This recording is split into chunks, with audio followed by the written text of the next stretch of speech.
안녕하십니까. 일요 법회를 시작하겠습니다. 오늘은 8가지 세속의 조건들에 관해서 공부하시겠습니다. 제가 오랫동안 8가지 세속의 조건들을 인용을 많이 했는데 법문은 처음입니다. 그래서 이것을 하게 된 배경은 부처님의 가르침을 종합해 볼 때 세속과 출세 간의 차이를 팔풍경계와 팔풍경계에서 벗어나는 것이라는 차이가 있기 때문에 우리가 세속을 살지 말고 출세 간에 살아야 되는 이유는 세속의 조건들이란 과연 무엇인가를 알아야 되는 것이라고 생각했기 때문입니다. 특히 제가 쌍유타 니까야 공부를 하면서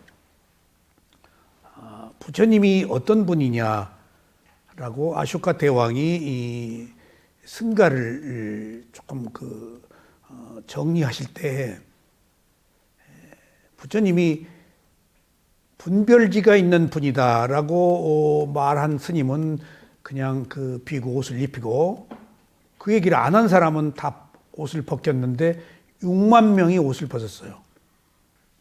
분별지에 대해서 다시 한번 생각을 했는데 바로 그 분별이 우리가 말하는 여기 세속의 8가지 조건들에 관한 거예요.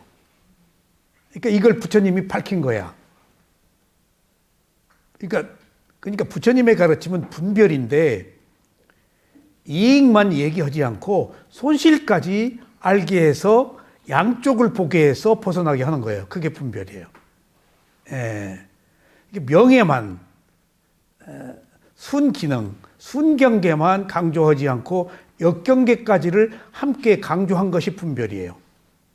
즐거움만 얘기하지 않고 괴로움의 현실을 알게 해서 즐거움도 괴로움도 같은 것이다. 왔다 갔다 하니까.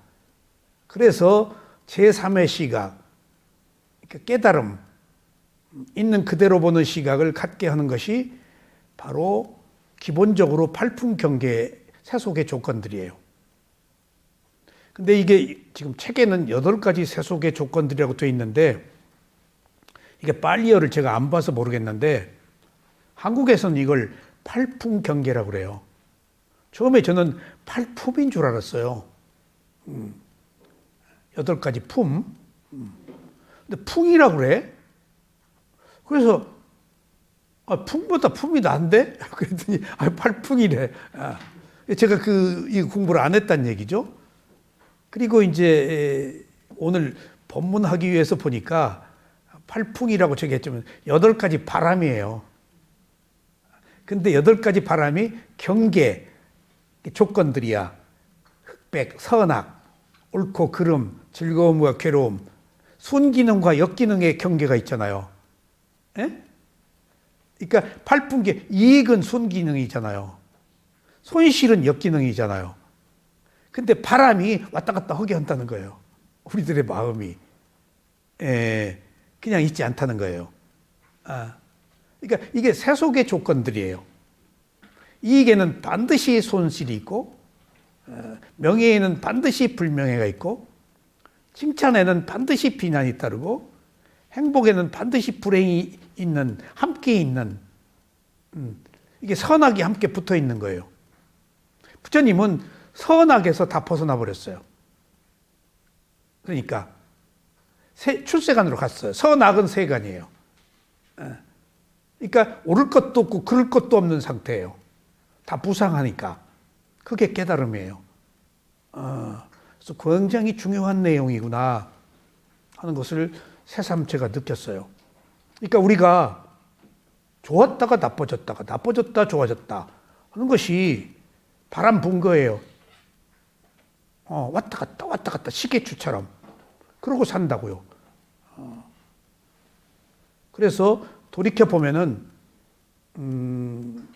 이게 어떤 의미를 가질까 할 때 부처님이 항상 강조하신 게 밖으로 나가지 마라. 감각기관에 마음을 두어라. 밖으로 나가는 것이 경계에 빠진 거예요. 왔다 갔다. 나가면은 좋다 싫다 옳다 그르다 이익과 손실이 있어요. 근데 자기 감각기관에 두면은 바람이 멈춰요. 그러니까 안입이 설신의라는 자기 감각기관에 육내처에 둬라가 위파사나거든요. 나가지 말라. 그러니까 나가면은 세속이야. 안에 들어오면은 출세관이야. 이 부처님이 육내처, 육외처를 그렇게 구별하실 때 나가지 말라고 그랬거든요. 나가면은 경계를 넘나들죠.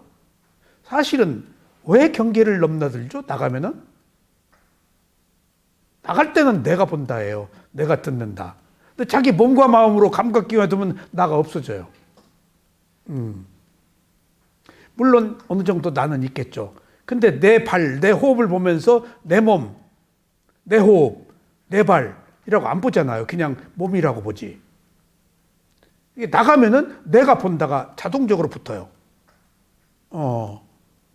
그러니까 이런 경계에서 이건 조금 더 깊은 이야기이지만은 우리가 부처님이 말씀하신 전체적인 내용을 조명해 보면은 팔풍 경계에 빠지지 말라고 나가지 말라고 그래요. 나가면은 세속이니까. 근데 일로 안 오면은 출세관이야. 차별이 끊어져 버려. 그런 문제들이 있어요. 그래서 옳고 그름을 우리가 떠날 수는 없죠.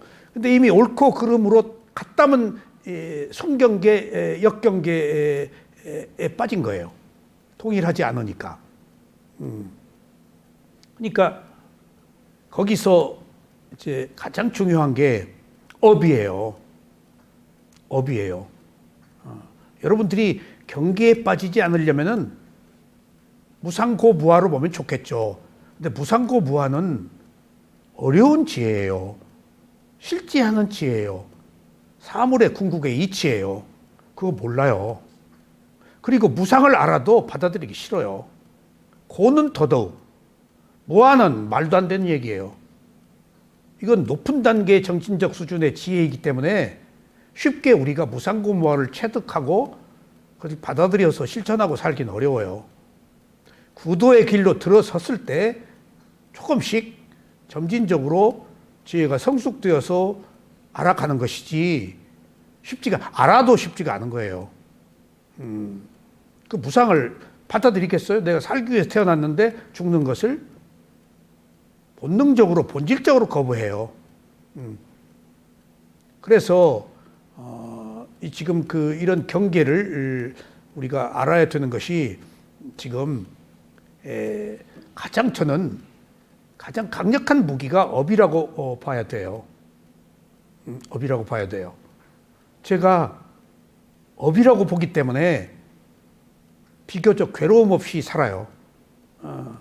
그러니까 업이라고 보지 않으면은 왜 이래? 왜 이것뿐이야? 라고 불평이 생겨요. 근데 업이라고 보면은 이것으로 만족하다. 이것만으로도 다행이다 해요. 업이 아니면은 불만이 일어나요. 트러블이 일어나고 왜 이래? 왜 조금 내가 노력했는데 왜 너는 그래? 하고 시시비비가 붙어요. 반드시 모든 사람에게.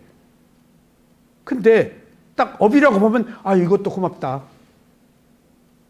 그 차이가 있어요. 업이 주는 의미예요. 제가 다행히도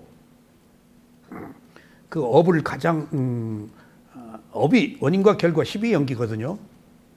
미얀마 모곡사야도의 제자인 우소바노 사야도한테 12연기 법을 배우면서 원인과 결과 그 업을 배웠어요. 그리고 나서 시각이 조금씩 달라졌어요. 그러니까 바꿔 얘기하면 감성에서 이성으로 넘어온 거예요. 업을 배운 뒤에. 그러니까 아프리카에 비난한 그 어린이들, 막 처참한 어린이들, 말라간 애들을 보면 사람들의 그 동정심을 유발해서 조금 쉽게 말하면은 보시 좀 받겠다는 의도 아니에요. 이제 UN 난민 교구 그런데 저는 그걸 업으로 봐요. 업으로. 제가 겪어야 될 거 겪는다. 근데 우리는 업으로 보지 않으면 슬픔에 빠지고 괴로움에 빠져가지고 굉장히 영향을 받아요. 그거 보기 싫어요. 꿈에 나타나고. 근데 업으로 보면 하나의 현상일 뿐이야. 왜 그런가 하면은 제가 경험했잖아요. 6.25 때 피난 내려갔어요. 뭐 밥은 굶지는 않았지만은 다 어렵잖아요. 그때 그 기근이 있었는지 바가지에다가 이렇게 피를 이렇게 훑어요. 피죽을 먹은 적이 있어요. 그러니까 영양실조 돼가지고 얼굴이 노랗고, 그 다음에 제가 밥 먹을 때만 되면 몸이 가려워요. 그렇게 막 긁어요. 몸이 가려워서 막, 그 기억이 그렇게 나요. 죽이었기 때문이에요. 죽을 먹었어요. 그러니까 그 시골에 가서 제가 초등학교 바로 뒤에 살았는데, 학교 바로 뒤니까 서울에서 학교 다니던 누님들이 이제 다 피난 내려왔으니까 저를 교육을 시켰대요. 그래서 한글을 일찍 깨치고 학교를 6살에 보냈대요. 5살에도 보내고. 했는데 안 가려고 그러니까 주머니에 콩을 볶아서 넣어줬대요. 그래서 콩 먹으면 돌아온 거예요. 안 배우고. 그래서 일찍 넣으려다가 7살에 들어갔어요. 근데 제가 7살에 들어갔는데 우리 친구들은 다 8살에 들어갔어요. 초등학교 다닐 때 우리 친구들은 3, 4살 먹은 놈도 학교 안 다니다가 들어온 놈도 있어요. 의자도 없고 땅바닥에 앉아서 배웠어요. 유엔에서 준 그 갱지 같은데 인쇄한 그 유엔, 그때 유엔 사무총장이 우탄트였어요. 몇몇 사람이에요. 우탄트, 중립국이니까. 그런 상황을 경험했었기 때문에, 근데 더 재밌는 얘기는 우리 친척 고모 아들이 언젠가 만났을 때 이상한 얘기를 들었어. 고모 아들이 뭐라 그러는가 하면은, 내가 나중에 크면은 자동차를 굴리는 사람이 된다 라는 얘기를 들었대. 그러니까 그 시대에 자동차는 구경도 할 수도 없고, 어디 버스 타고 갈 일도 없고, 버스 타고면 또 빵꾸가 나가지고 보통 몇십 분씩 기다리고 다 고쳐서 다니고 그랬잖아요. 근데 우리 형이 그게 너무 머릿속에 오래 각인돼 있어요. 우리 형이 나중에 부자가 되고 자동차를 타고 다닌다, 그런 좋은 삶을 산다. 그래서 그 형을 되게 부러워했어요. 그러니까 지금 그 시대에 비추어 봐서 내가 서울에 와서 자동차를 처음에 탔을 때 그 형 생각부터 했어요. 그 형이 탄다던 자동차를 내가 다 타네? 내가 다 타네? 지금은 자동차가 없는 사람이 없지만은 그렇게 그 상황이 반전해 있었다고요. 지금 우리들이 이 삶이 이렇게 과도기적으로 극단적으로 바뀐 상황은 역사적으로 굉장히 힘들 거예요. 20세기에 그렇게 극단적 문명의 발전이 생겼대요. 지금 뭐 챗GPT 나오고 IT 나와가지고 이제 그 많은 사람들이 이 직장을 또 잃는다네. AI가 다 한다며 이제. 은현 씨 큰일 났어 이제. 방금 이제 그 변호사들도 없어진대. AI에다 넣으면 된대 그냥. 그거보다 더 잘할 수가 없대. 김현장 큰일 났네. 이게 그렇게 급격하게 바뀌는 시대가 지금 왔단 말이에요. 이것이 주는 메시지가 새로운 시대가 오지 않겠는가 하는 그런 묵시적 암시도 있는 것 같기도 한데, 어쨌든지 그런 극단적인 변화를 제가 몸소 겪어보니까 업이라는 사상이 체득화된 거예요. 업이구나. 그리고 그런 과정이 원인과 결과로 무상 속에서 일어나고 있는 일들이구나라고 제가 느끼는 거예요. 그러니까 긴 과정에서인 것을 압축해서 보는 시기예요, 지금. 그게 원인과 결과예요. 그것이 업이에요. 어쩔 수 없는 거예요. 당해야 될 건 당해야 되는 거예요. 이것뿐이야? 이렇게밖에 안 돼가 아니고 이것도 감사하다. 이것도 얼마나 다행이야. 라고 업이 바꾸게 해주는 거예요. 그러니까 업으로 보니까 제가 업을 이해하는 과정에서 저도 한계가 있잖아요. 그러니까 업이라고 그래도 내가 부처님이 말씀하신 12연기를 다 알 수가 없잖아요. 미얀마 스승이 가르쳐준 부처님의 업은 한국 대성불교의 업과 달라요. 이 대성은 우주적 연기예요. 업이에요. 근데 부처님의 가르침은 한 인간의 업에 국한시켜버려요. 공업 이런 거 없어요. 의미가 없어요. 있기는 있어요. 사회업, 공업. 근데 깨달음이잖아요. 여기서는. 사회업, 공업은 간접적인 거예요. 깨달음에서는 한 개인의 업만 작용해요. 그걸 벗어나야 되니까. 그러니까 업의 핵심을 내가 보게 되는 거예요. 그러니까 업 그러면서도 조금씩 접근해 가죠. 접근해. 12연기의 원인과 결과 저 도표로 12연기 법문을 시작한 지가 10몇 년 됐어요. 지금 요새 모교반에서 마음을 알아차리는 10년차 수행을 하면서 12연기 12가지가 마음과 몸이 원인과 결과로 진행된다는 사실을 마음을 강조하는 부분을 두고 내가 전에 몰랐던 더 중요한 마음의 중요성을 더 확실히 조금씩 접근해 가는 거예요. 그러니까 내가 안 게 내 수준으로 한 거예요. 부처님 가르침 수준으로 조금씩 더 향해서 가는 거예요. 이게 실제를 아는 거예요. 그러니까 업이 실제를 알게 하는 거예요. 업이 아닌 게 없어요. 그리고 업에서 벗어나려면은 우리가 업을 받아들여야 돼요. 업은 내 책임이에요. 근데 업만으로 안 되는 것이 사념처 위파사나 스윙이 그 뒤에 필요해서 그 나도 없다고 아는 것이 자유거든요. 먼저 내 책임이고. 근데 우선 업이 중요한 의미는 자기 의도잖아요. 내 책임이에요. 결과는 내가 받는 거예요. 그리고 여기 사족을 붙일 이유가 없어요. 내 책임인데. 굉장히 현실적인 자각을 하게 하는 거예요. 그러니까 괴로울 일이 없어요. 다 업이니까. 그런데 제가 어느 책 속에서 업은 5가지 조건에 한 가지일 뿐이다. 모든 게 업은 아니다. 뭐 자연재해도 있다. 뭐 마음의 법칙도 있다. 근데 기저에 깔고 있는 원인과 결과는 그게 흐름이 있어. 근데 모든 것 예외적인 것도 있단 말이에요.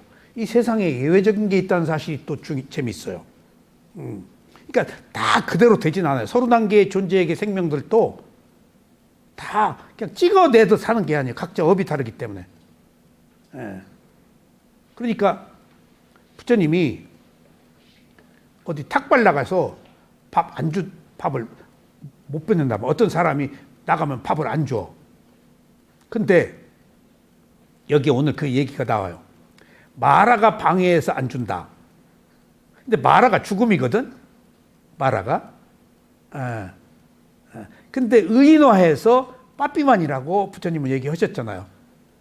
그리고 힌두교에서는 시바, 죽음을 관장하는 신이라고. 브라우마, 비시니, 시바 3신 중에서 이 브라우마, 비시니, 시바가 이 대성불교에서 법신, 보신, 화신이에요. 그대로 갖다 힌두교. 그러니까 내가 나가면 마라가 방해해서 밥을 안 준다. 그럼 마라는 죽음인데 방해하는 사람이 있을까? 지 과보 때문에 안 되는 거예요. 근데 요새는 그 이야기를 제가 다르게 받아들여요. 왜? 그 마라가 야차, 악귀일 수도 있겠구나. 그럼 사천왕천에 사는 천신이 거기 공덕이 못 돼서 인간계하고 함께 산단 말이에요. 그 사람이 방해할 수도 있다고요. 인간을 도울 수도 있고. 그러니까 그래서 부처님이 마라를 5가지 뜻으로 설명도 하셨구나. 그러니까 바꿔 얘기하면은 현실적인 감각으로 마라가 방해해서 탁발할 때 밥을 못 얻었다. 이거 사람들한테 깨달음을 주기 위해서 마구니 말하라고 얘기해서 교훈을 주셨구나 라고 전에는 생각했어요. 그런 걸 제가 인정하지 않았기 때문에. 이제는 바뀌었어요. 야차가 방해했을 수도 있겠구나. 그리고 자기 업의 과보가 부처님이 일주일 동안 밥 모든 것은 앙굴라 말리 안바빨리 출가시켰을 때 일주일 동안 밥을 못 얻었어요. 그 과보예요. 그 과보로. 그러니까 여러 가지 조건들이 있을 수 있구나. 한 가지만이 아니고 해서 어떤 현상을 보는 시각이 조금 폭넓어졌어요. 업 때문에. 이것이 조금 삶이 윤택해진 것 같아요. 팍팍하지가 않고 조금 폭넓게 이 세상을 이해하는 어떤 시각이 생긴 것, 업 때문에. 결정적인 것은 제가 늘 말씀드리기 곤란하지만은 이순신 장군이나 안중근 의사, 윤봉길 의사가 살생을 했는데 어떻게 됐을까? 살생은 지옥인데, 아이고 누구한테 물어도 못 보고, 근데 단막기 스님한테 그 얘기를 한번 드렸더니, 의도가 뭐냐? 의도가 업이거든. 의도가 뭐냐? 그러니까 여유가 생긴 거예요. 그냥 고지곧대로 찍어놓은 원인과 결과를 보지 않고, 그러니까 의도가 뭐냐에 따라서 살생의 업도 경감될 수 있다. 근데 악업의 과보는 받는데 경감될 수 있다. 그래서 그것을 극명하게 제가 알게 된 것이 아쇼카 대왕이 자기 형제들 다 죽였잖아요. 살생의 과보가 있단 말이에요. 근데 뒤에 불교를 중흥시켰잖아요. 그 아들, 딸을 스리랑카로 보내가지고 마인다 장로 보내가지고 지금 우리가 이 불교를 배우고 있었던 것이 아쇼카 대왕 때문이에요. 중국은 양무제가 또 불교를 중흥했죠. 그래가지고 인도 없어진 불교가 스리랑카에 있었기 때문에 우리들한테 온 거예요. 그래서 스리랑카에서 미얀마 불교를 전해서 우리가 미얀마에 가서 수행을 또 할 수 있었던 거예요. 아쇼카 대왕 덕이네. 그럼 업을 파괴해버려요. 유예시키고 선업이 있으면은 악업을 오래 가면 해체시켜버리고. 그러니까 아쇼카 대왕이 후에 악업은 받았지만은 태어나서 들어가서 일주일 동안 뱀으로 있었다는 거 아니에요. 일주일 동안 악업은 받았어요. 근데 마인다 장로가 자기 아버지 아쇼카 대왕이 죽어서 어디로 갔는가 일주일 동안 얘기를 안 했는데 일주일 뒤에 아쇼카 대왕이 이제 뱀으로 죽고 나서 얘기를 한 거예요. 아버지가 뱀으로 됐는데 일주일 만에. 그러니까 업이라는 것이 악업은 반드시 악업의 과보를 받는데 선업이 경감시킬 수도 있구나. 어떤 그 큰 틀 안에서. 그래야 맞아요, 이게. 받기는 받는데. 그러니까 그런 것에 있어서도 그 부처님이 이 아라한, 붓다는 습관이 완전히 없어진 사람이고 아라한은 습관이 있잖아요. 그러니까 우리들이 지금 배우고 있는 부처님의 가르침이 아라한의 수준을 뛰어넘어서 모든 것을 다 아는 최고의 가르침이라는 것이 또한 감동적이에요. 최고의 가르침이라는 게. 아라한은 습관이 있는데, 붓다는 습관까지 사라져버린 것이니까 최고의 가르침이란 말이에요.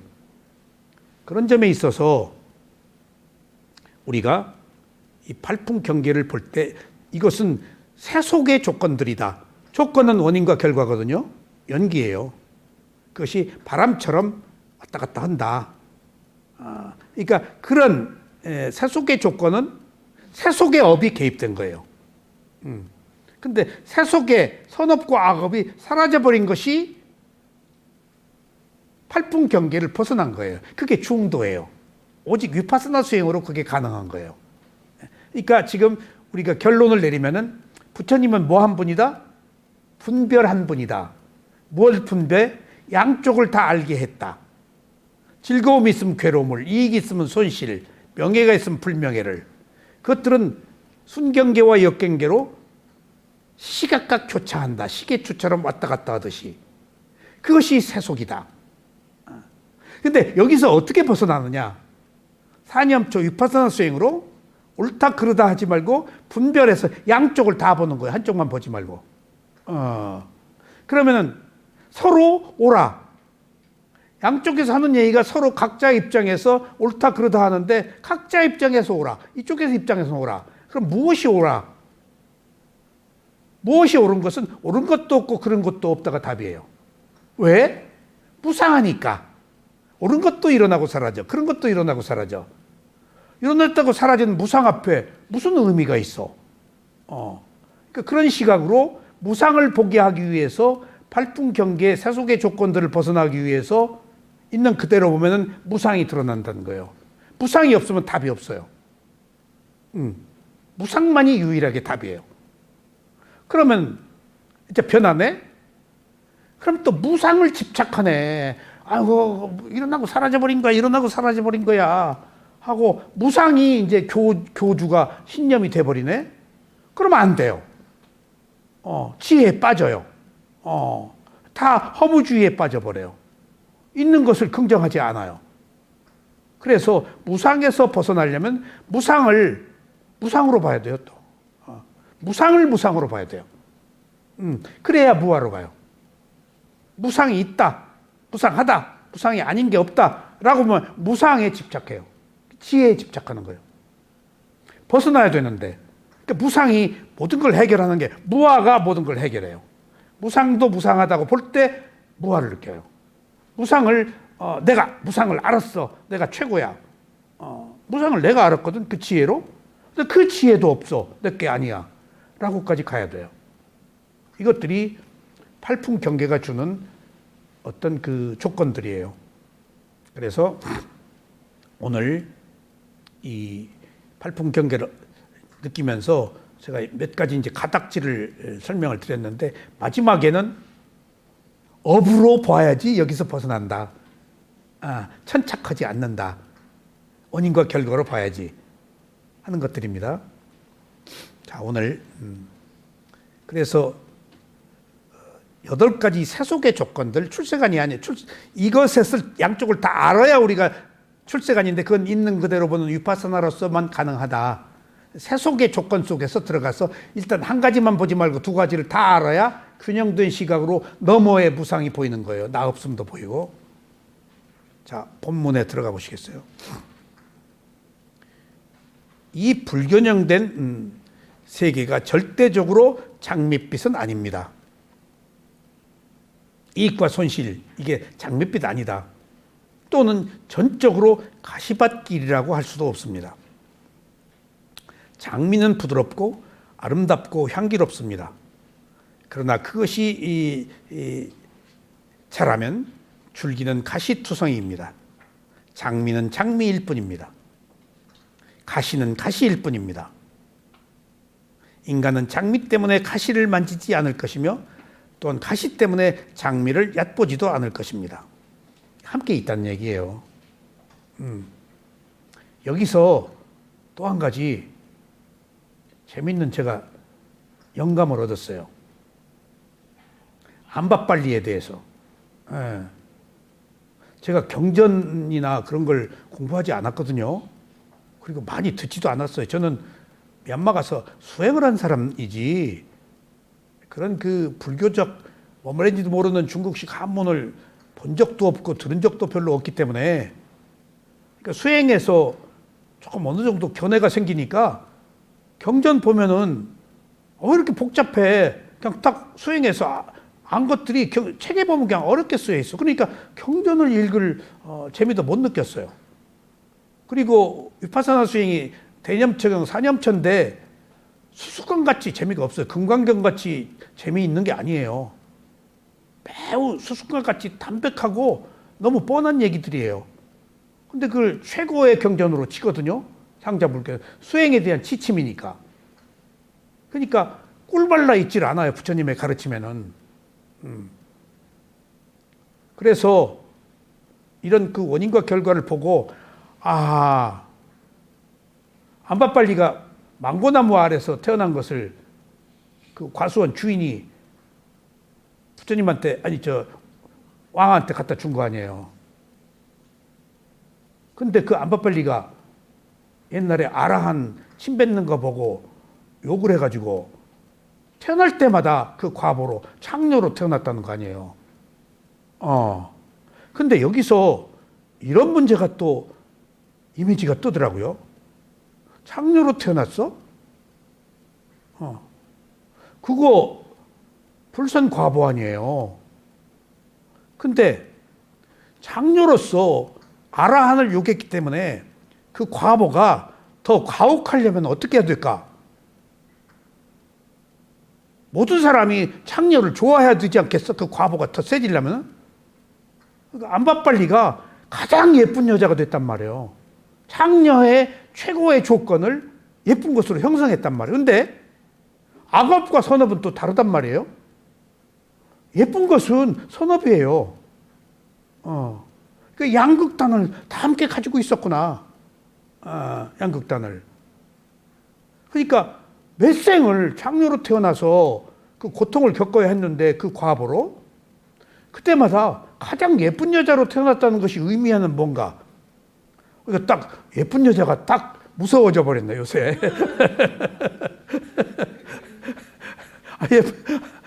이런 그 이중적 그 업의 과보가. 그러니까 너무 아름답다, 예쁜 거 한 극단만 봐서는 그게 위험한 거란 말이에요. 다 몰락한 이유가, 그것이 결정적인 이유는 아니었지만은 초한지 유방과 한우도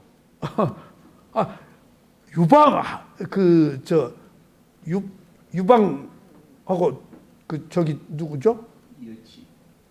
여치. 그 여자 관계 때문에 마지막에 그런 것도 자기 업이었겠지. 역사적으로 그런 일이 얼마나 많아요. 양귀비다, 누구다, 서희다.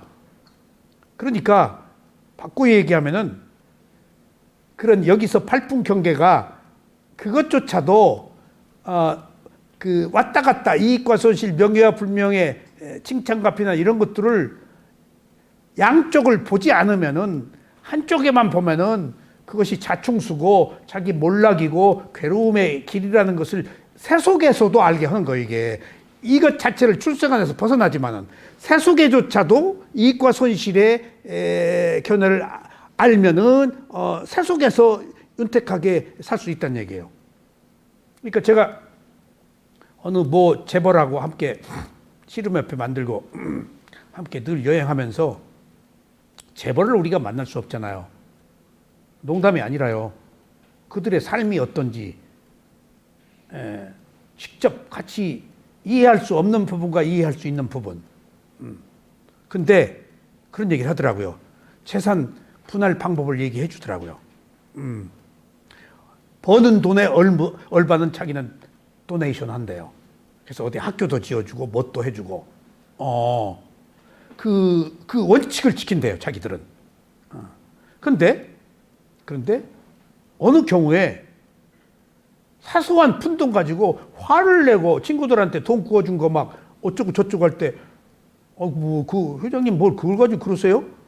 근데 막 화를 내고 막 그러는 데서 내가 이해하지 못하는 부분들이에요. 그래서 오랫동안 사귀어 보니까 뚝이 구멍이 터지면은 전체가 무너지니까 사소한 것에 벌벌 떠는 이유는 그 사소한 것의 시작이 전체가 무너지는 것을 막기 위한 최소한의 어떤 그 제어 같아요. 억제 같아요. 그러니까 저 재벌이 유지되는구나. 철저하게 절제도 있어요. 퍼줄 때도 있어요. 그러니까 그 양극단을 함께 잘 조절하는 것이 세속의 조건들을 형성하고 사는 걸 내가 봤어요. 한 번은 시골에 자기 고향에 학교를 돈을 한두 푼 들여서 지어준 거예요. 학교 전체를 다 지어줘 버렸어요. 처음에 도서관 그 설계를 또 제 친구가 다 했어요. 그걸 함께 다녔죠. 근데 소문이 국회의원 나온다 소문이 들리더라고요. 그래서 하도 주위에서 그러길래 회장님 국회의원 나오세요? 그랬더니 왜? 누가 그래? 아니에요. 사람들이 회장님, 어이, 국회의원, 와, 모여. 그러면 20명 와. 내가, 모여. 그러면 20명 와. 근데 내가 뭐로 해, 그거? 그 재벌 그룹에 대통령의 파이프라인이었어, 자금에. 예. 이 사람 통해서. 대통령과 동문이라서. 근데 딱 정변되고 딱 잡혀갔는데 그거 부르라 하는데 비서가 들고 튀어버렸어요. 안 불었어요. 예. 동빙고동 갔는데. 예. 그러니까 내가 그런 얘기를, 이 사람들이 관리를 하는구나. 그러니까 지금 우리가 세상을 살 때 이 팔풍 경계, 세속의 8가지 조건들을 이해하는 사람들은 두루 왔다 갔다 하는 사실을 알고 두루 알아서 다 쓸 걸 적재적소에 쓴다는 얘기예요. 이게 지혜 같아. 세속의 지혜 같아요. 출세간의 지혜는 경계 바람에서 벗어나 버리고 하나의 무상고무한 현상으로 보고, 그런 차이예요. 우선은 세속의 조건들이 왔다 갔다 한다는 사실에 대해서 우리가 알아야 이것을 벗어나는 기회가 생긴다. 그래서 알 필요가 있어요. 이거 왔다 갔다 하는 것을 그치면 안 돼요. 벗어나기 위해서 이 조건들을 알아야 돼요. 그러니까 세상을 보는 시각이 양쪽을 다 하니까. 그러니까 우리 뿌냐님 너무 예쁜 것에 빠지지 마. 농담이 아니라. 그러니까 다 그런 쪽에 있는, 먼 쪽에 있는 사람 다 예쁘잖아. 자기 그 불선행을 하기 위해서 무장한 거야. 또 다른 업이 지금 보태준 거야. 그런 사실에 현혹되지 말라고. 뿌냐짜리님의 마음을 보라고. 뿌냐짜리님이 미인이긴 하지만은 겉모습만 보지 말고 그 깊은 마음을 보라고. 그 마음 보고 살죠.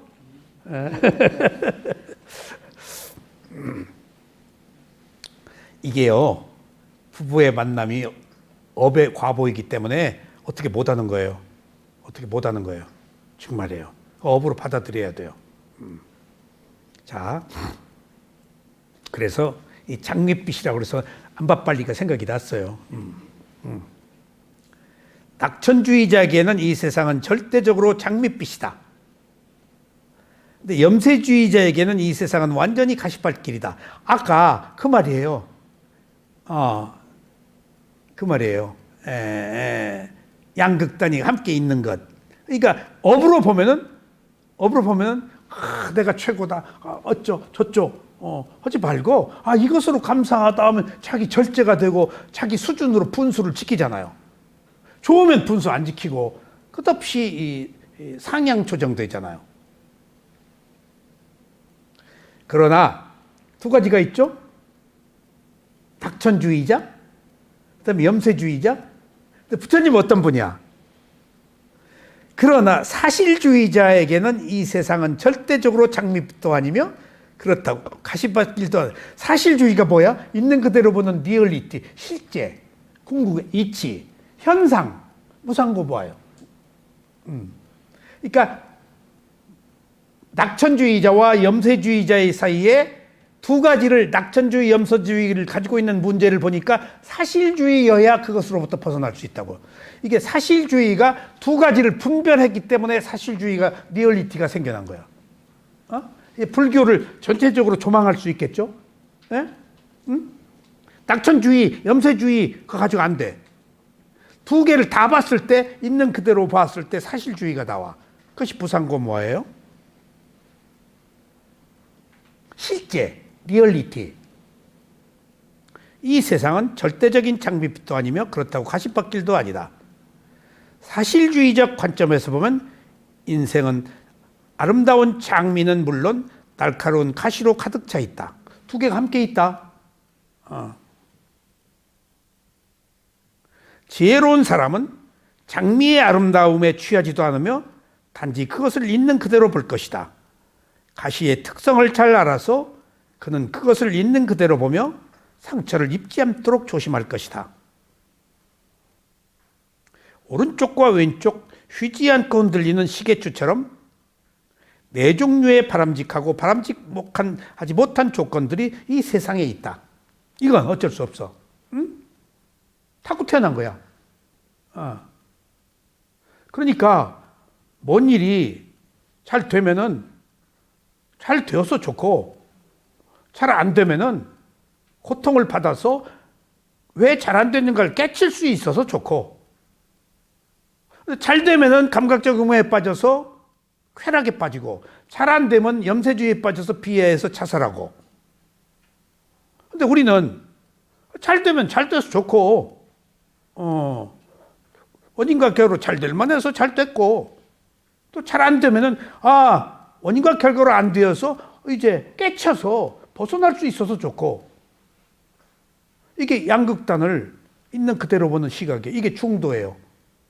부처님만 이런 얘기를 하세요. 어느 종교, 어느 성자도 이런 얘기를 못했어요. 이래야 열반에 들어가기 때문에. 붓다만 중도를 얘기했어요. 모든 종교는 좋은 것만 추구해요. 악은 밟아버리고. 누구도 이렇게 얘기를 하잖아요. 부처님은 어느 것도 다 문제가 있다. 그러니까 이게 양극단에 빠져서 옳고 그름을 따지는 사람에게는 이게 재미가 없는 거예요. 다혈질인 사람에게는. 응? 정말. 근데 그렇게 살아서 괴로움이 있다라고 생각하는 사람들은 마지막에 이걸 찾게 돼 있어요. 괴로워야 돼요. 그래서 괴로워야 돼요. 그렇지 않으면 이거 안 찾아요. 제3의 시각을 찾아요. 근데 부처님의 시각을 저는 카메라 사진을 찍으면서 붓다가 본 시각과 내가 카메라 파인더를 통해서 하나의 구도를 완성하는 것이 제3의 시각이구나. 색다르게 자기 세계를 완성하는 거야. 있는 그대로의 세계를. 조금 내용은 다르지만은. 그래서 오른쪽 왼쪽으로 쉬지 않고 흔들리는 시계추처럼 네 종류의 바람직하고 바람직하지 못한 조건들이 이 세상에 있어요. 이거 인정해야 돼요. 왜? 세속의 조건이니까. 세간의 법이니까. 이게 지금 세간의 진리니까. 여기 있잖아. 그럼 세간의 진리야. 있는 건 세속의 진리야. 있는 걸 부정하면 안 돼요. 여기에 문제가 있어요. 잘못된 걸 부정하면 안 돼요. 잘못할 수밖에 없는 원인과 결과가 있다. 그 원인과 결과가 업이에요. 그러니까 업이 아니면 안 된다는 얘기가 바꾸려고 하지 말고 그럴만해서 그랬다는 거예요. 그러면 됐잖아요. 거기에만 답이 있어요. 왜 그래? 그러면 안 돼. 가 아니고 그럴만해서 그랬네. 라고 하는 순간 개선의 여지가 있잖아요. 네. 그래서 중도 있는 그대로 보는 제3의 시각을 한마디로 요약하면 담마, 법이라고 그래요. 법을 구현하는데 필요한 게 뭐? 사띠. 그 사띠 가지고 안 돼. 사띠보다 더 상위 개념에 있는 게 뭐? 아빠마다. 사띠를 실천하는 것이 이제 삼파잔나 사마디. 사마디는 선정, 삼파잔나는 위파사나. 그러니까 최고의 사띠 우에, 사띠가 84,000 법문을 아우르는 최고의 가르침이라고 하는데 그 우에 그걸 부드럽게 이끌어주는, 보이지 않게 이끌어주는 게 아빠마다. 아빠마다가 뭐예요? 열심히 노력하는 거예요. 열심히 노력하는 거. 위리아예요. 예. 결국은 노력이 필요해요. 예. 근데 그 노력은 뭐가 이끌어줘? 믿음이. 예. 믿음이. 응? 그러니까 이런 게 있어요. 자, 지난 시간에도 말씀을 드렸지만은 지금 우리가 알아차리기가 어렵다고 그랬죠? 5가지 오군 중에 알아차리기가 제일 힘들다고 그랬죠?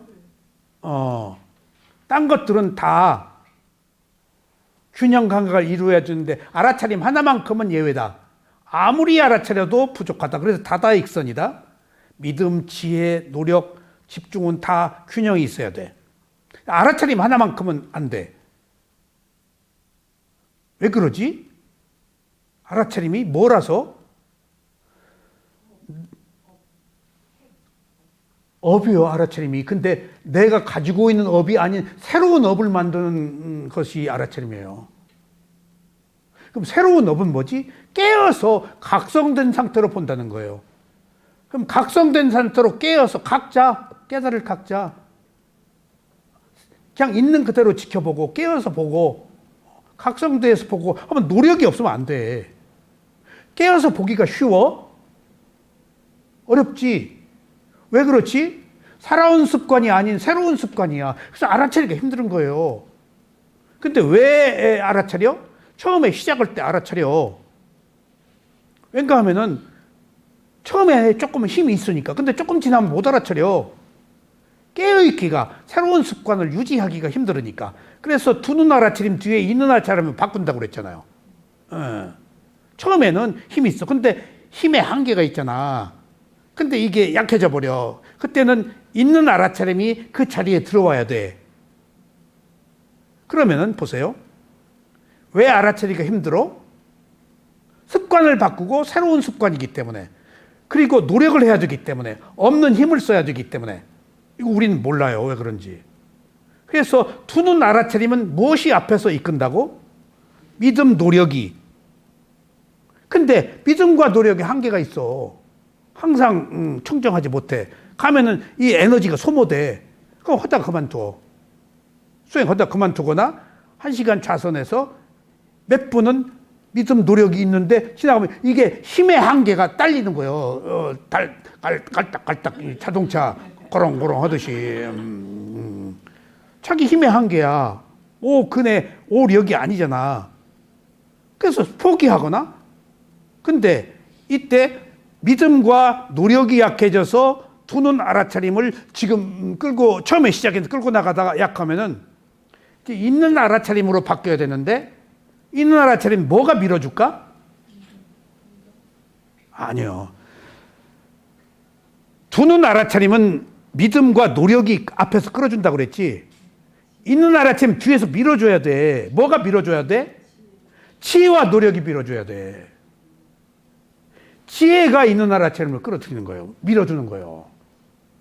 그러면 앞에서 믿음이 이제 처음에 끌어. 그러다가 지혜와 노력이 밀어줘. 그럼 어디 가. 그래서 이것이 제대로 될 때 믿음과 지혜가 함께 이끌어줄 때 오력이 생긴다는 거예요. 그때 이 오력은 어떤 측면으로 오력이지?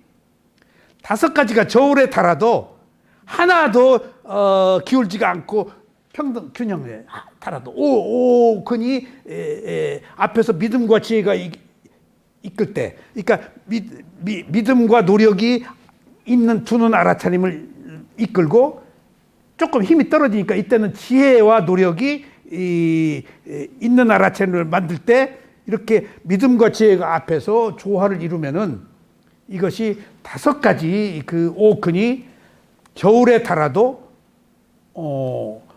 딱 균형이 잡힌다는 거예요. 그러니까 이거 쌍유타 니까야 단박히티 스님한테 들은 이야기요. 5가지를 저울에 달아도 그러니까 제가 그 막연하게 생각했던 것들이 그 논리적으로 이게 이래서 이랬구나 하는 생각이 들더라고요. 어떤 모든 것들이 저절로 되는 게 아니고 어떤 조건들이 만들어지는 것이구나. 그러니까 이것을 자세하게 우리는 얘기를 못해도 스님이 스승들이 시키는 배경 속엔 이런 것들을 알게 하기 위해서 계속 알아차리라고 하는 거예요. 수행하라고 하는 거예요. 점진적으로 이런 지혜가 나도록. 그래서 이것은 예우 없이 모든 사람들이 삶의 과정에서 어쩔 수 없이 겪어야 하는 것입니다. 그것들은 이익과 손실, 명예와 불명예, 칭찬과 비난, 행복과 고통들입니다. 은연 씨, 얼마나 됐어요? 89분. 예. 큰일 났네. 이익과 손실이 긴데. 그럼 이익과 손실이에요. 여러분들, 제가 옛날에 그 대학교 다닐 때 기자협회 기자보를 받아서 읽었어요. 기자들끼리 하는 그 발행하는 게 있어요. 근데 거기에 absolutely not이라는 게 있어요. 내가 오랫동안 그걸 아직 받아들이기에 적절한 나이는 아니었지만은 굉장히 필이 꽂혔어요. absolutely 절대적이단 말이에요. 그 다음에 nine, 이게 적자는 흑자를 위한 필요하기다 말이에요. 열로 가기 위해서 9이 필요하다는 거예요. 적자는 흑자를 위해서 필수 불가능한 과정이라는 거예요. 손실은 이익을 위해서 필요한 거니까 감내해라. 불행은 행복을 위해서 필요한 것이다. 그 9이라는 것이 적자예요. 열이라는 흑자를 위해서 9이라는 관계를 거쳐야 돼. 처음부터 완전히 다 이익을 볼 수는 없어. 인생의 지침이에요, 이게. 그 해석이 오랫동안, 그래서 내가 영어를 별로 좋아하지 않는데 absolutely 나오면 딱 정신이 뛰어. 절대적이야. 9이네 저거. 그러니까 거기서 내가 큰 교훈을 얻었어요. 9이라는 것. 열을 위해서는 9이라는 단계가 우리들에게 필요하다는 것. 그것을 서양 사람들의 언어인가 봐요. absolutely nine이에요. 그러니까 적자는 흑자를 위한 그 경제 이론이죠. 에? 법대 나온 사람은 그것도 몰라요. 어쨌거나 여기서 이익과 손실은 불가분의 함수 상관관계에 있다고 우리가 보셔야 돼요. 같은 겁니다. 자, 이익을 너무 얻으려는 게 이미 손실이에요. 손실을 받아들이면 이익이에요. 예, 두 개의 얼굴을 함께 가지고 있어요. 우리가 경험하잖아요. 일반적으로 사업가들은 이익과 손실을 겪게 되어 있습니다. 이익을 얻었을 때 만족해야 하는 것은 매우 자연스러운 것입니다. 그 자체에는 아무것도 잘못한 것이 없습니다. 이러한 정당하거나 정당하지 않은 이익은 보통 사람들이 추구하는 어떤 즐거움을 줍니다. 그게 탓할 거 없지? 비록 일시적이지만 즐거운 순간이 없다면 인생은 살맛이 나지 않을 것입니다. 이거 잘못된 거 아니에요. 이런 경쟁적이고 혼란한 세상에서 사람들은 자신의 마음을 만족하게 하는 어떤 부류의 행복들은 거의가 누리지 못합니다. 하지만은 여기서 얻는 이익이 완전한 행복은 아니다. 일시적인 행복이고 오히려 이 얻은 것 때문에 난 더 괴로울 수 있어. 더 많이 얻으려고 하기 때문에 늪에 빠져. 더 권력을 주려고, 돈을 더 벌려고. 이걸 제어할 수가 없어요. 감각적 욕망의 폐해야. 욕망은 어떤 특성이 있어? 달라붙는 특성이 있고 만족할 줄 모르는 특성이 있어요. 그게 집착으로 넣으면 고착화돼 버려요. 욕망은 약한 거예요. 집착하면은 고기에 불을 달구어서 적수에 달라붙어버린 거 돼버려요. 예. 욕망은 뗄 수 있어. 집착 달라붙은 거 못 돼. 수세미로 밀어도 안 돼. 그러니까 우리가 이런 즐거움 얻어도 만족하지 못한다 얘기예요. 이러한 행복들은 비록 물질적이지만은 건강과 창수로 그러니까 물질적이지만은 즐거워서 기분 좋고 뭐 행복하고 할 수도 있단 말이에요. 문제는 반드시 손실이 따르기 때문이에요. 이익에 취하면은 권력, 돈 이런 것들에 그 컴퓨터 그 마이크로소프트 그것이 자기가 개발하는 게 아니고 누구 거 샀어요, 그 사람이. 빌 게이츠가. 근데 삼성에도 안드로이드 뭐 그런 게 있잖아요. 그거 제안이 왔는데 거절했어요. 미국에서 갖다가 한 거예요. 그 새로운 제품을 개발하면은 이제 그 기존의 세력권에 있는 사람들은 가볍게 볼 수도 있죠. 그 세계적인 삼성이 지금 매출이 SK 하이닉스한테 뒤떨어졌다는 얘기를 듣고 참 격세지감을 내가 느꼈어요. 그쪽이 채티피 하이닉스가 그쪽으로 가버렸어. 미국에서 삼성 거 안 쓰고 하이닉스 써. 조금 앞서서 개발해버렸어.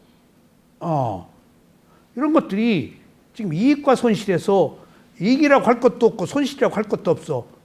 교차하고 있는 연속적 팔풍 경계 과정에 있을 뿐이야.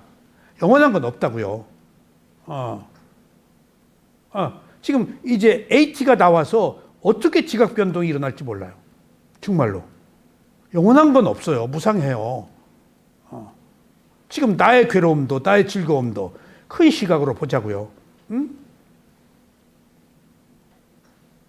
그렇기 때문에 뭣도 만족하지 말고 하나의 현상으로 볼 때 우리가 거기 천착하고 매달려서 즐거워 시궁창에 빠져가지고 뒹굴지 않는다고요.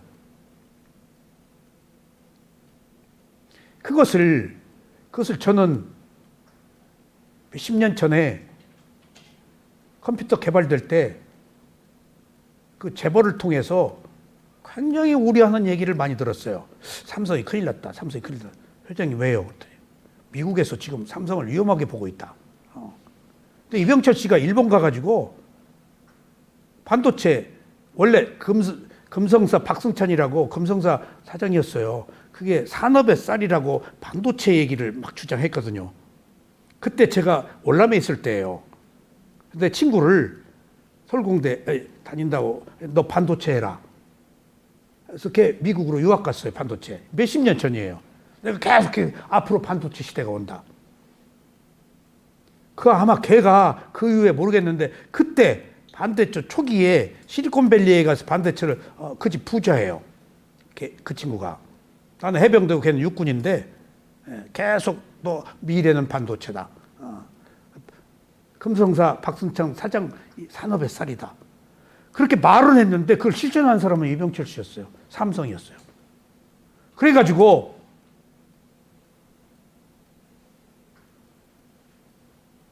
어떻게 된 줄 아세요? 네. 삼성 딸이 LG 며느리 됐잖아요. 그래서 그 럭키에서 삼성이 전자제품 만들 때 지금도 내왕이 없어요. 완전히 의절을 해버렸어요. 너무 극적이죠? 그러니까 그리고 나서 내가 위험하다, 삼성 위험하다 얘기를 계속 들은 것은 나는 그런 정보가 없으니까 이제 그 미국 사람들 미 대사관 통해서 나온 그리고 미국 사람들 통해서 나온 정보예요. 이제 위험하다. 그래서 뭐 위험해요? 지가 지금 무리한 투자하고 있다. 무리한 투자하고 있다. 무지무지하게 무리한 투자가 다 성공했어요. 그러니까 일본 사람들이 한국 사람하고 어떻게 해보지를 못하는 거예요. 일본은 타산하고 다 재고 하는데 한국 사람들은 저질러 버려. 다 성공한 거예요. 그게 세계적인 기업이 된 거예요. 이게 구군 같아요. 그런 의미로.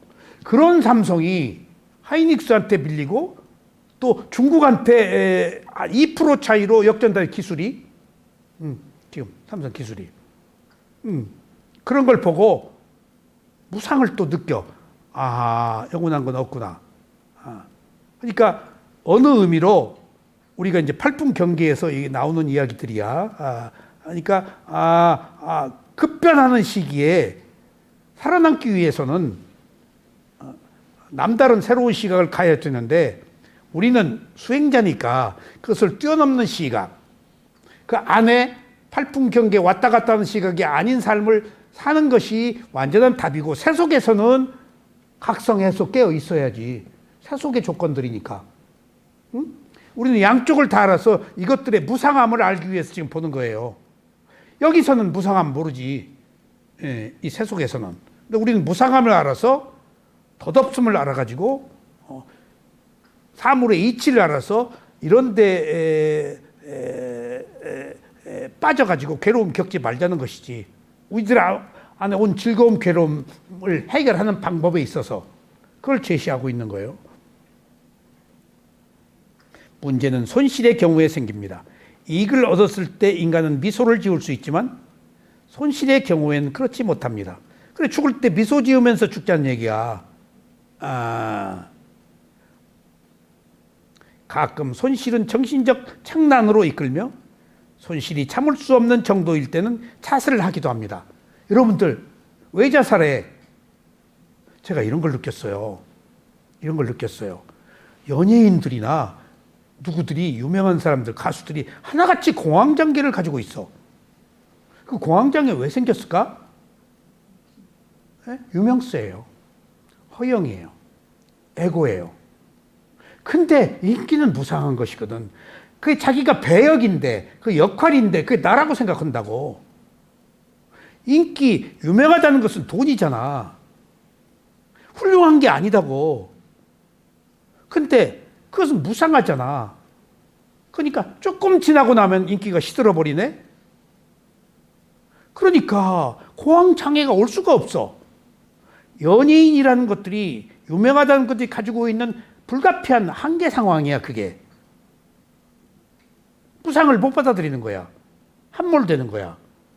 그러니까 영웅심, 허영, 그런 것들이 출중하니까 그걸로 가서 성공한 거예요. 그거 없으면 영웅심, 허영 없으면 그거 못해요. 돈 준다고 해도 안 돼요. 제가 연극을 해봐서 알아요. 같이 우리 연극할 때에도 얼굴 잘생기네, 뭐 어네. 연기를 못해. 내가 인물 잘났다고. 실제 연극은 연기잖아. 그러니까 그런 그 이중적 관계에 있어서, 저놈은 자기 그 관념적, 뭐 우월감에 사로잡혀 있어. 내가 잘생기고. 연기는 빵점이야. 성공 안 돼. 근데 예술계로 가서 성공한 사람들은 남다른 노력으로 쓸개 간 다 빼야 성공하지. 그거 못 참아요. 자존심 있으면 단 하루도 몇 시간도 못 견뎌요. 그러니까 TV 한 번 출연하는 게 얼마나 힘들어요. 그러니까 양식 있는 가수들은 TV 출연 아예 거절해버려요. 차마 창피하고 추잡해서 거기 못 있어요. 제가 여러 가지 할 때 TV 뭐 출연을 이런저런 일로 많이 나갔었는데 하루 종일 가서 기다려요. 그리고 나 나오는 것은 조금 편집 다 해가지고. 그리고 PD가 쳐다도 안 봐. 한쪽에서 불러문가. 그 세계가 그런 세계예요. 자존감을 유지할 수가 없어요. 인성이 빵이 돼요. 네? 예술가들의 인성이 안 좋아. 그 인성 있으면 못 온다니까. 네. 그 영웅심, 자존감, 이기적 욕망. 그러니까 막 그 감각적 욕망 때문에 계속 이 여자 저 여자 바꾸고 만나고 할 수밖에 없어요. 감정의 변화 때문에. 그 적응하려면은 다 이해해야 돼요. 그래서 그런 사람하고 술집 여자하고 무당하고 정치가들이 사주가 다 같다는 거 아니에요. 그러지 않으면 이거 못해. 정치가들 좀 이해해줘요. 그런 것처럼 우리가 허와실에 있어서 지금 우리가 여기서 이것을 보니까 참된 거, 진실한 거, 그런 것들이 무엇인지를 알 수가 있잖아요. 예.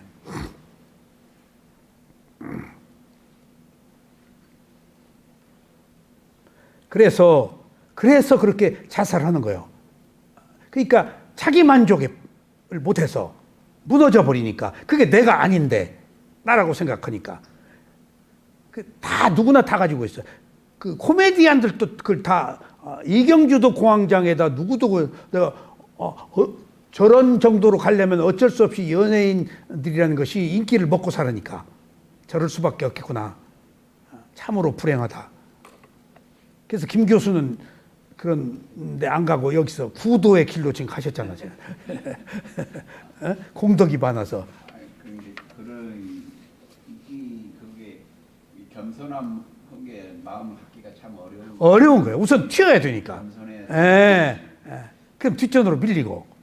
잘 보이려면 뭐 어떻게든지 잘 보이려고 노력해야 돼. 안 좋은 일도 해야 돼. 당연히.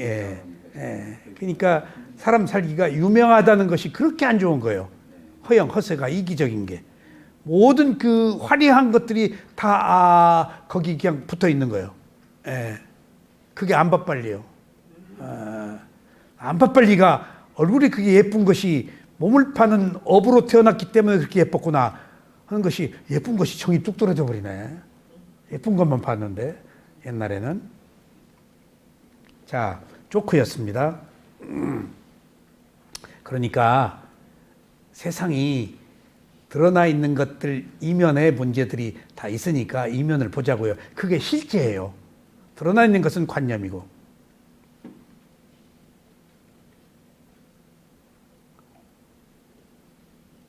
가끔 손실은 정신적 착란을 이끌며 손실이 참을 수 없을 정도였던 자살을 하기도 합니다. 바로 그러한 역경의 상태에서 우리는 도덕적인 용기를 내고 균형된 마음을 유지해야 됩니다. 누구나 삶이란 것과 한판 승부를 벌리는 동안 우세한 것과 열세한 것을 갖고 있습니다. 우리는 특히 손실에 대해서 항상 준비해 두고 있어야 합니다. 그러면 그런 일을 당해도 좌절할 것이 없습니다. 물건을 도둑맞았을 때, 이 재밌는 얘기니까 끝냅시다. 당연히 슬픔을 느낍니다. 그러나 슬퍼한다고 잃어버린 것을 되찾을 수는 없습니다. 당신은 어떤 사람들이 비록 정당하지 않지만 그것으로 이익을 얻었다고 생각할 것입니다. 그가 부유하고 행복하기를.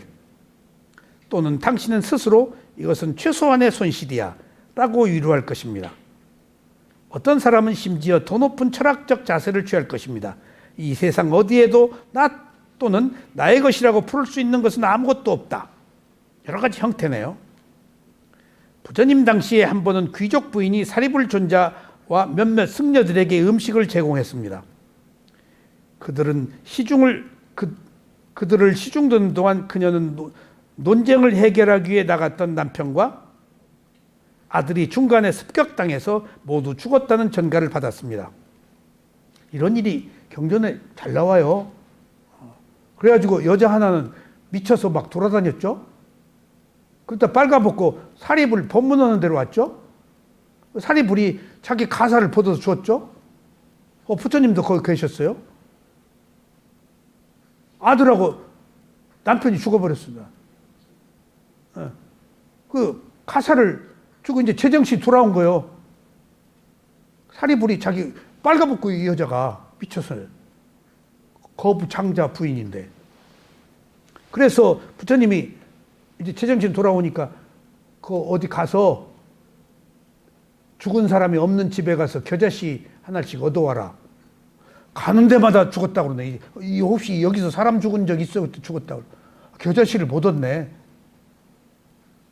그리고 거기서 사람들은 다 죽네라고 알아가지고 제정신 돌아왔어요. 그러니까 부처님이 육신통이 있으니까 가장 최적의 처방을 준 거예요. 그게 방편을. 그러고도 부처님 방편 받고도 안 온 사람도 있어. 그게 인연이야. 선업이 있었던 거예요, 사람은. 자,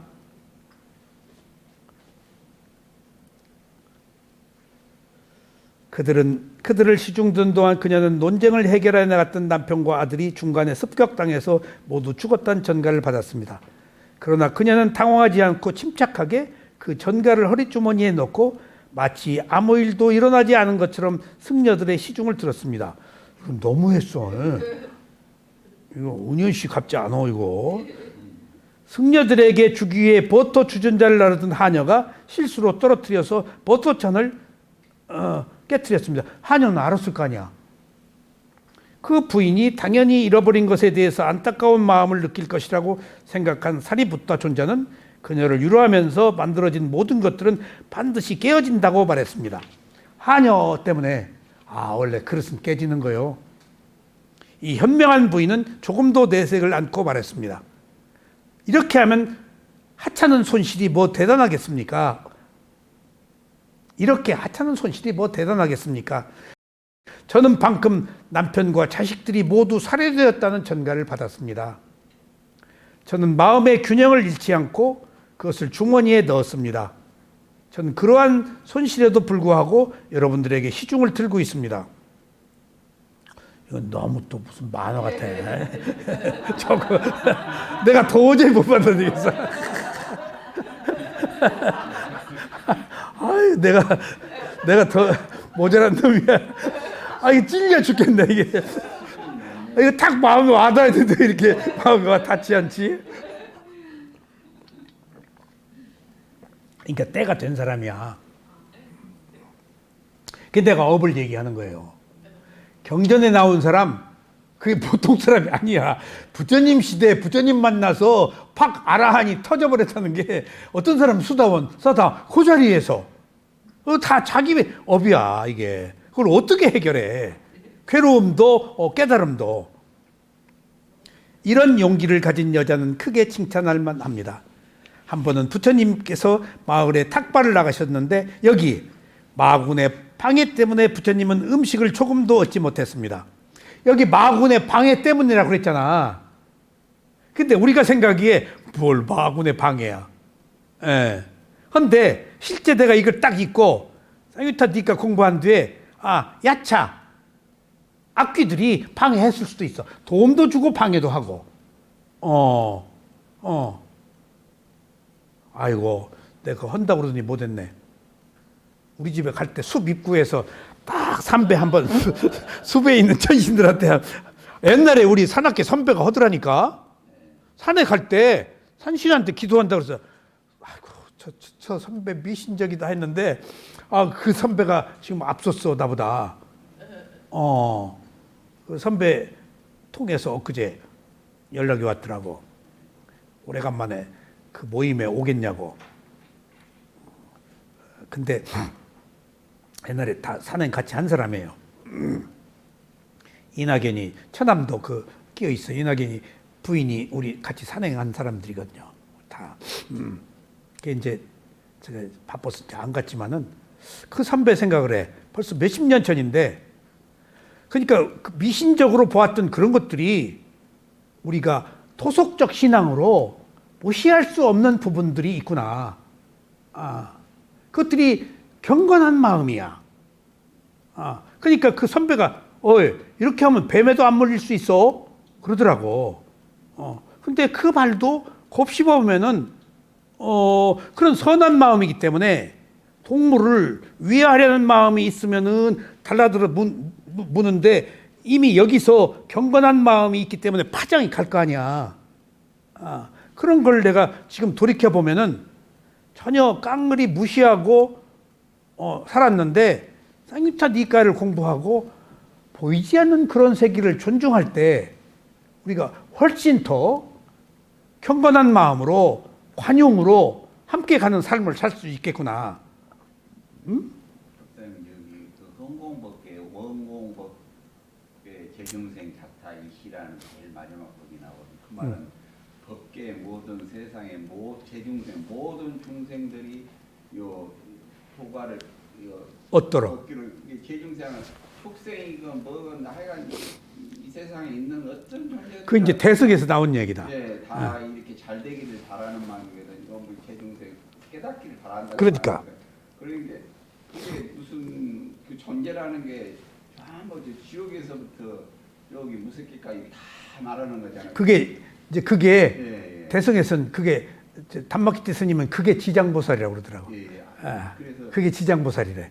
그게 우리는 뭐가 있네 없네 막 이렇게 막 시비를 거리는데 하여간 존재라고 생각하면 위생 축생이건 뭐건 간에 보이지 않건 간에 다 그에 대해서는 좀 잘 되기를 바라는 그런 마음을 하면은 좋은 결과가 당연히 오는 게 아닌가. 그래서 상징적으로 그런 것들을 지장보살이라는 이름을 붙여서 그분의 역할로 그렇게 한 것이 우리들의 깨우치기 한 현실적 그 메시지라는 거예요. 그게 지장보살이라는 거예요. 그런 게 이제 그러니까 부처님의 마음이 부처님 그런 마음이 있잖아. 지장보살이라는 한 어떤 의인화된 상태로 우리들한테 제시된 거야. 전에는 별로 그걸 못 믿었는데 쌍유타 니까를 공부하니까 천신들이나 이 수련 낮은 천신들이 다 함께 나름대로 역할을 하고 있다는 걸 봤을 때는 뭐 하나라도 이렇게 다 이렇게 좀 존경스럽고 좀 이런 위하는 마음을 가져야겠다. 그러니까 내가 순간적으로 여기서 신호는 아니지만은 아무것도 없으니까 좌회전 할까 말까 하다가 좌회전 해 하면 마하라가 나 유혹한 거고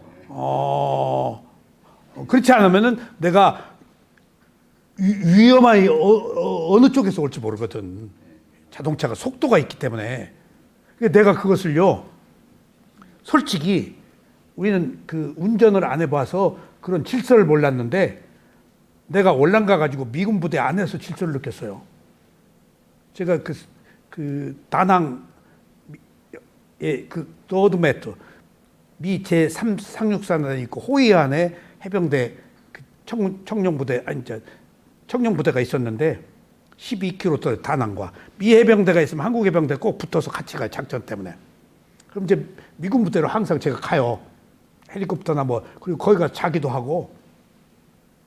근데 이제 우리 한국 그 해병대 출신 차 타고 이제 그 부대 안에 넓으니까 신호가 그 안에도 있어요. 내 거리에. 에? 근데 우리는 휙 가요. 미국 놈들은 안 가고 있어요. 아무도 없어도. 신호가 안 떨어지면은. 근데 그것을, 야, 빨리 가. 근데 해병대 쫄병고, 야, 빨리 가, 임마. 아무도 없어. 그러니까, 아, 여기는 안 돼요. 왜 안 돼? 그랬더니, 미국 사람들은 이 안에서도 반드시 신호를 지켜요. 부대에서 바쁠 일이 뭐 있어.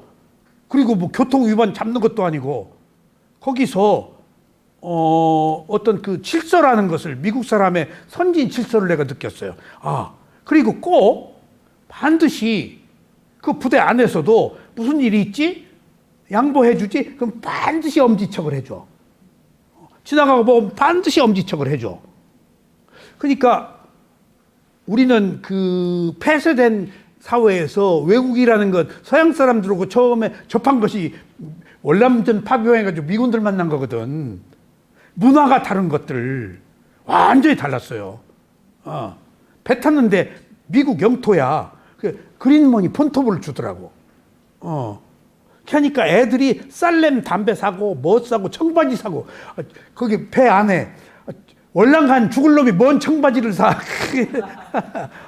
나는 그 떡떡떡 하면은 면도기 딱딱딱 하면 이렇게 그 숫자로 이렇게 면도기 사고. 그러니까 차마 창피해서 말을 못 하겠어요. 그래서 칭찬이 인쇄거잖아요. 그러니까 자 보세요.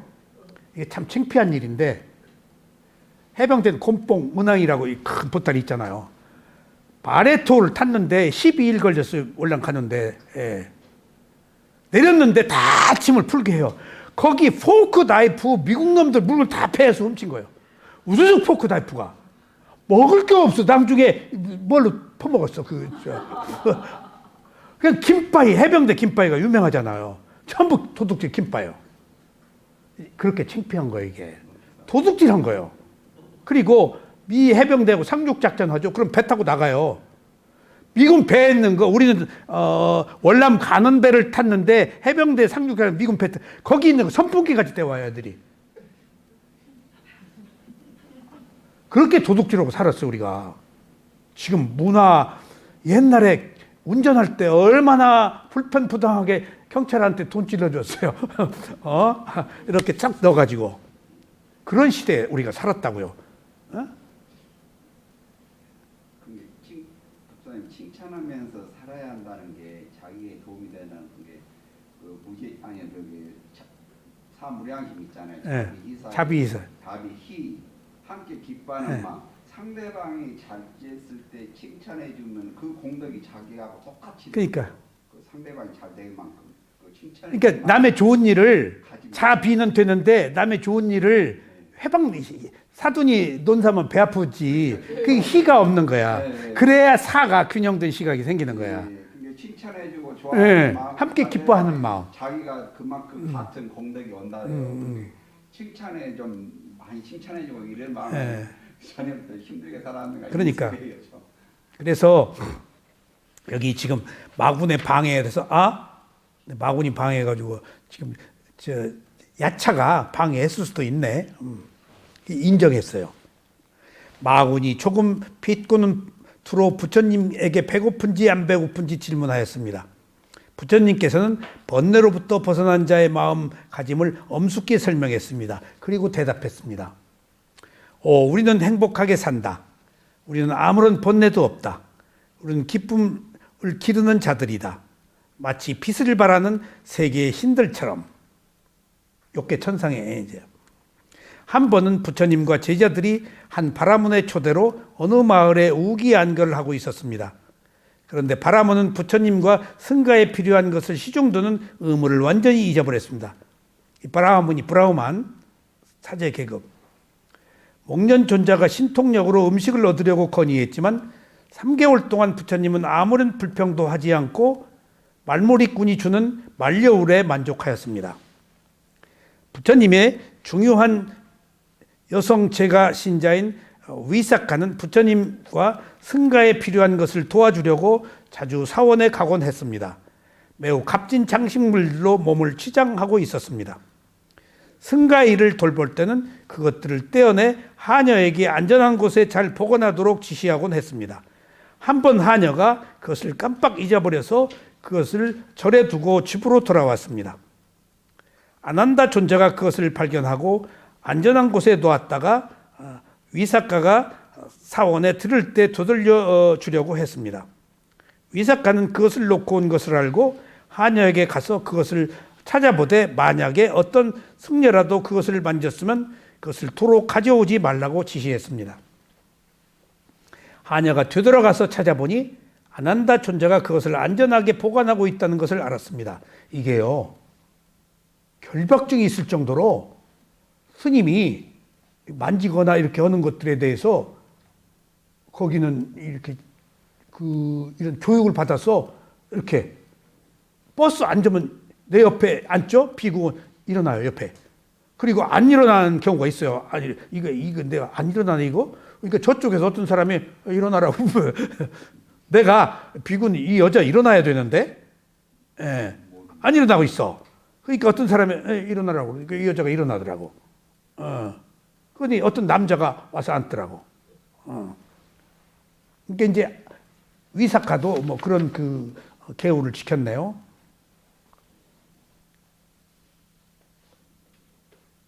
집으로 돌아와서 주인에게 그 일을 일렀습니다.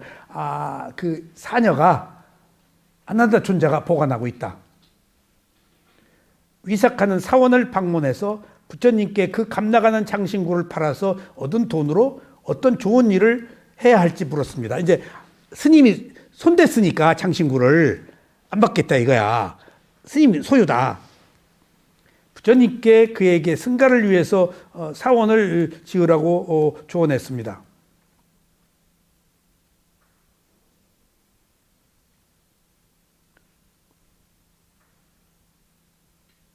그것이 너무 비싸서 그 장신구를 살 사람이 아무도 없게 되자 그녀 스스로 그것을 산셈치고 자신의 돈으로 사원을 지어서 승가에 바쳤습니다. 그것을 보시한 다음에 그녀는 하인에게 고마움을 표시했습니다. 만약 내가 실수로 나의 장신구를 놔두지 않았다면 나는 결코 이러한 공덕을 베풀 수 있는 기회를 갖지 못했을 것이다. 그 공덕은 또한 너의 것이기도 하다. 이 위사카가 아라한 됐어요, 나중에? 욕계 천사에 계셔? 그때 그 천상 차례대로 올라가서 나중에 아라한 됐어요? 아란이 되실 거래요. 앞으로? 네. 아이고, 지금 위사카가 보고 있겠네, 여기. 제가 신도 회장. 문제 해결하시고. 이거 이렇게 했으면 한 방에 가야지. 지금 아직도 계셔. 잠깐 잃어버린 것을 애타워하지 않고 하녀의 부주의를 꾸짖은 대신에 위사카는 그녀에게 공덕을 쌓을 수 있는 기회를 만들어 줬다고 고마워했습니다. 후덕한 위사카의 모범적인 태도는 무력한 아랫사람들의 실수에 대해서 다짜고짜 성질을 내는 모든 사람들에게 좋은 교훈이 될 것입니다. 우리는 손실에 대해서 큰 용기를 갖고 즐거운 마음으로 참도록 노력해야 합니다. 예기치 않게 우리는 그것들을 흔히 개별적이 아닌 집합적인 직면으로 집합적으로 직면하기도 합니다. 받아들이기도 합니다. 개별적인 건데 집합적으로 우리는 그것을 평정한 마음으로 받아들여야 하며 이것은 숭고한 덕을 닦을 기회라고 생각합니다. 그러니까 무슨 일에 있어서 양보하십시오. 그러면 나만 손해인데요? 손해가 이익입니다. 손해 보십시오. 제가 그렇게 얘기하거든요. 손해 보십시오. 그건 이익입니다. 물질적 손해는 정신적 이익이니까. 그러니까 여기서 이익과 손실은 물질을 얘기하는 게 아니고 정신까지를 포함한 것이어야 돼요. 그리고 지금 그것도 산입자니까야 공부하면서 내가 배운 건데, 향을 피울 때는 어떤 의미가 있지? 몸이 건강하도록. 꽃을 올릴 때는 들었는데 잊어버렸다. 용모 아름다움으로. 근데 꽃을 올릴 때는 아름다움, 과보가 아름다움이래요. 근데 그 꽃을 올리는 아름다움도 있지만은 꽃을 공양 올리는 가장 큰 이유가 불교도들에게 딴 이유가 있대요. 무상의 지혜가 나도록 올린대요. 시들어버린대요, 금방. 꽃이, 아름다운 꽃이. 그러니까 아름다운 꽃조차도 시드는데 그 무상의 법으로 꽃을 올린대요. 산입자 니까에서 내가 들었어요. 그러니까 가장 꽃이 아름다. 그리고 부드러움을 얘기할 때는 부처님이 그런 얘기 많이 해요. 뭐처럼 부드럽다? 꽃잎처럼이 나와요. 모든 꽃잎은 부드러워요. 그러니까 빨리 시들어요. 그러니까 저도 꽃 사진을 찍으러 다니면서 그 옹달샘에도 올렸지만은 제가 프로드라고 다니거든요. 그 사람 무슨 꽃인지 꿰고 있어요. 뭐 하면 탁탁탁 알아요. 백과사전 같아요. 나 아무리 물어봐도 몰라요. 근데 한두 송이를 찍기 위해서 산골짜기 어디 있는 것을 물어 서로 또 정보 교환하고 가요. 근데 나는 정작 중요한 그 꽃보다도 가다가 뭐 엉겅퀴다 뭐다 뭐 무슨 그 쓸데기 없는 것이라 그래요, 그 사람들은. 근데 나는 그걸 찍어요. 그 꽃이 아름다워서 부르고 있어요. 근데 막 이런 거 찍냐고 꼭 티박을 받아요. 예 하고. 근데 내가 못 지나쳐요. 너무 아름답게 청초하게 지금 나 봐달라고. 난 정말 대화해요. 아이고 여기 있어. 찍어줄게. 그리고 그런 마음으로 찍어요. 그러니까 무슨 중요한 꽃이 난 의미가 없어요. 그래서 내가 이수행하나? 그것이 거기 있어서 찍어요. 그리고 내가 아름답게 느껴서 찍어요. 그리고 그것이 불러서 찍어요, 저는. 못 지나쳐요, 그냥. 자꾸, 왠가하면 찍으면 시간이 걸리니까 제가 천덕꾸레거든요. 쓸데없는 데 가서 들이대고 있다는 거예요. 뭐 그런 거 찍냐고. 죄송해요. 내가 꽃이 부른다고 얘기하면 미쳤다고 그럴까 봐서, 그게 부르고 있어요. 봐달라고. 화난 낯으로. 그 재미가 있어요. 그 꽃과 그렇게 교감하는. 그러니까 같은 꽃을 찍어도 내가 좋아서 찍지 그 꽃이 무슨 꽃이다 어쩌다가 나한테 아무 의미가. 꽃은 다 예뻐요. 호박꽃도 예뻐요. 진짜 호박꽃이 얼마나 예쁜 줄 아세요? 꽃은 다 예쁜 거예요. 근데 경전에 그 꽃을 올리는 이유가 아름다움 때문이기도 하지만 무상 때문에 꽃을 올린다는 거예요. 시들어 버리니까. 자, 오늘은 여기까지 말씀드리겠습니다. 감사합니다.